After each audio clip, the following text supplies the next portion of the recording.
Soup taste பண்ணி பார்த்தீங்களா? Chicken soup.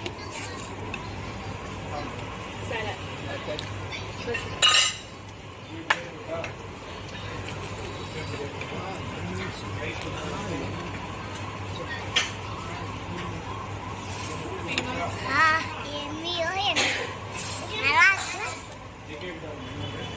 அடுத்தது என்னன்னா ஃபிஷ் ஃபிங்கர். இதை தொட்டு சாப்பிடலாம், எப்படி இருக்குன்னு பார்க்கலாம். ஓகேவா?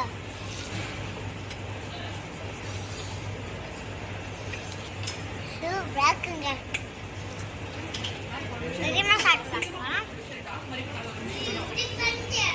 அடுத்தது சூடான எம்மியா ஜப்பான்